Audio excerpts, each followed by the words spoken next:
ಇದೆ. ನಾವು ಇರುವ ಸ್ಥಳ, ಕಾಲ, ಸುತ್ತಲಿರುವಂತಹ ಪರಿಸರ ಇವುಗಳ ಪ್ರಭಾವ ಆಗ್ತಿರ್ತದೆ. ಆಹಾರದ ಮೇಲೂ ಸರಿ, ಸ್ವಭಾವ ಎಷ್ಟೇ ಸಾತ್ವಿಕ ಆಹಾರ ತಿನ್ನೋ ಮನೆಗಳಲ್ಲಿ ಕೂಡ ಒಮ್ಮೊಮ್ಮೆ ಜಾರ್ತದೆ, ನಿಲ್ತಾ ಇರ್ತದೆ.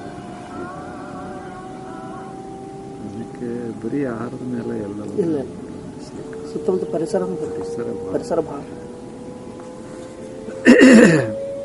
ಇಲ್ಲಿ ನಾವು ತಿಳ್ಕೋಬೇಕಾದದ್ದು, ನಾವೀಗ ಹೇಗೆ ಇರಲಿ, ಇನ್ನೂ ಸುಧಾರಣೆ ಆಗುತ್ತೆ. ಆಹಾರ ತಿಂದ ಮಾತ್ರಕ್ಕೆ ಏಕ್ದಮ್ ಸಾತ್ವಿಕ ಆಗ್ತಾನಂತ ಇಲ್ಲ. ಸಾತ್ವಿಕತೆ ಅನ್ನೋದು ಏನ್ರಿ, ಒಂದು ಸ್ವಭಾವ, ದೃಷ್ಟಿಕೋನ. ಈಗ ಕೆಲಸ ಮಾಡಬೇಕಾದ್ರೆ ಅದಕ್ಕೆ ರಾಜಸಿಕ ಅಂತ ಕರೀತೇವೆ. ಈಗ ವಿಶ್ರಾಂತಿ, ಇದು ತಾಮಸಿಕ. ಇವು ಗುಣಗಳಿಗೆ ಬೇರೆ ಬೇರೆ ಜ್ಞಾನ ಪ್ರಧಾನ ಸಾತ್ವಿಕ, ಶಾಂತಿ ಜ್ಞಾನ ಪ್ರಧಾನ ಕ್ರಿಯಾ ಪ್ರಧಾನ ರಾಜಸಿಕ, ಅದರಿಂದ ವಿಶ್ರಾಂತಿ ಪ್ರಧಾನ ತಾಮಸಿಕ. ಮೂರು ಗುಣ ಬೇಕು ಮನುಷ್ಯನಲ್ಲಿ. ದಿವಸ ತುಂಬ ಕೆಲಸ ಮಾಡೋಕ್ಕಾಗೋದಿಲ್ಲ, ಪೂರ್ಣ ಬರೀ ಜ್ಞಾನಕ್ಕಾಗಿಯೇ ನಿಲ್ಲಕ್ಕಾಗೋದಿಲ್ಲ. ಮೂರು ಬೇಕು. ಶರೀರ ಭಾಳ ಬೇಕು, ಅದರ ಹೆಚ್ಚಾಯಿತು ಅಂದರೆ ಅದಕ್ಕೆ ತಾಮಸಿಕ, ಅದಕ್ಕೆ ತಮಸ್ಸಲ್ಲ.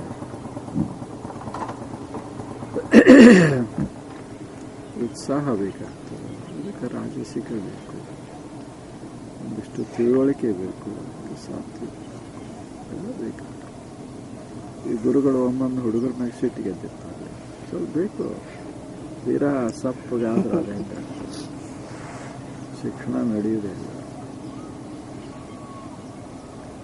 ಅದಕ್ಕೆ ಸಾತ್ವಿಕ ಸಿಟ್ಟು ಅಂತೂ ಅದು. ಸಿಟ್ಟಿನಲ್ಲಿಯೇ ಪ್ರಕಾರಗಳು.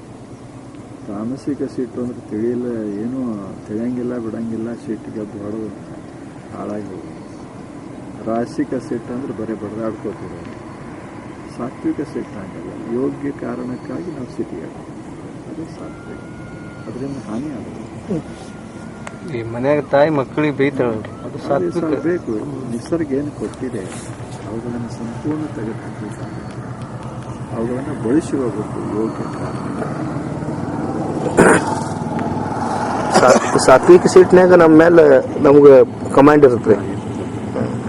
ಹಿಡಿತದಲ್ಲಿ ನಾವೇನು ಮಾತಾಡ್ತೀವೋ ಗೊತ್ತಾಗ ಇಲ್ಲಿ ಆವೇಶ ಇರ್ತದೆ. ತಾಮಸಿಕದಲ್ಲಿ, ತಾಮಸಿಕದಲ್ಲಿ ಹುಚ್ಚತನ ಯಾಕೆ ನಮಗೂ ಹಾನಿ ಮಾಡ್ಕೊತಾನೆ ಮಂದಿಗೆ. ಅಂದ್ರೆ ಒಂದು ಸ್ಟೆಪ್ ಬೈ ಸ್ಟೆಪ್ ಮುಂದೆ ಹೋಗ್ತಾನಲ್ರಪ್ಪ. ಸಾತ್ವಿಕ ಮನುಷ್ಯ ರಾಜಸಿಕ ಆಗ್ತಾನೆ, ರಾಜಸಿಕ ಇದ್ದು ತಾಮಸಿಕ ಆಗ್ತಾನೆ. ಮೂರು ಇರಲಿ. ಪ್ರತಿ ದಿವಸ ನಾವು ಅವಸ್ಥೆಯಲ್ಲಿ ಇರ್ತೇವೆ. ಈಗ ಭಾಳ ತಡ ಇದು ಮಲ್ಕೊಂಡಿರ್ತೀವಿ, ಹೇಳ್ಬೇಕಂತ ಮಲಗಿರ್ತೇವೆ, ಮೇಲೆ ಒಳ್ಳೆ ಅನ್ನಿಸ್ತಾರೆ, ಸ್ವಲ್ಪ ತಾಮಸಿಕ. ಹಿಂಗೆ ಶುರು ಹೇಳುದ್ರಾಗ 8-9 ಆಗಿರ್ತದೆ. ಮುಂದೆ ಅವ್ರ ಕೂಡ ಜಗಳ ಮಾಡಿ ಎಬ್ಬಿಸ್ಬಾರ್ದೇನೋ, ತಡ ಆಯಿತು, ಹಾಗಾಯಿತು, ಹೀಗಾಯಿತು, ಮತ್ತೆ ಆಫೀಸ್ದಾಗ ಹೋಗಿ ಜಗಳ ತಪ್ಪದ ಎಲ್ಲ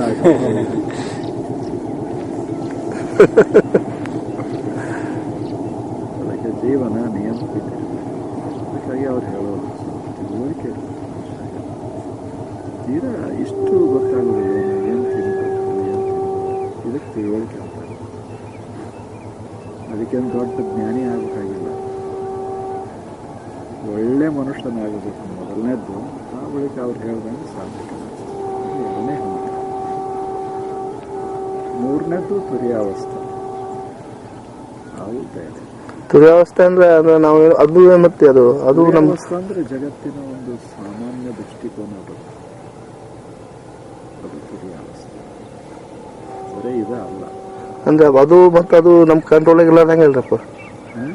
ತುರ್ಯಾವಸ್ಥೆಪ್ಪ ಅಂದ್ರೆ ಈಗ ನಮ್ಮ ಮನಸ್ಸು ನಮ್ಮ ಕೈ ಕಂಟ್ರೋಲ್ನಾಗ ಇರ್ಲಾರಂಗೆ ಅಲ್ರಿ, ಸುಮ್ಮ ಶಾಂತ ಆಗ್ಬಿಡುತ್ತೆ. ಶಾಂತವಾಗೋದೇ ತುರ್ಯಾವಸ್ಥೆ.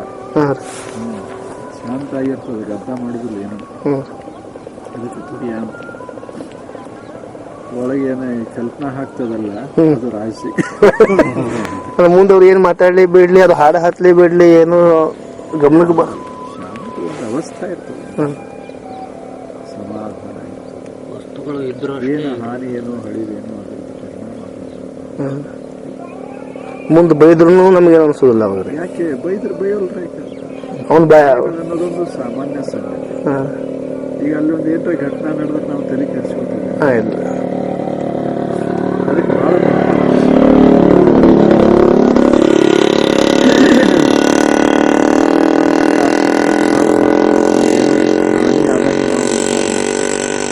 ಅಪಮಾನ ಆಚರಿಸ್ತೀವಿ. ಏನು ಅಪಮಾನ ಅಂತಾನ ಹೋಗ್ತಾನೆ ಅಷ್ಟೇ.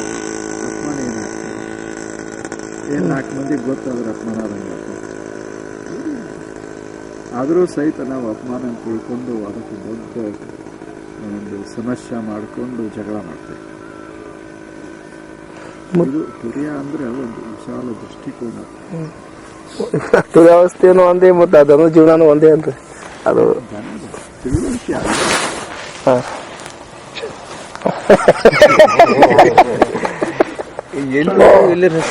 ಹಂಗಲ್ರಿ, ಅಲ್ಲ, ಈಗ ಮಲ್ಕೊಂಡವ ಮತ್ತು ಸತ್ತವ ಒಂದ ಕಾಣಕ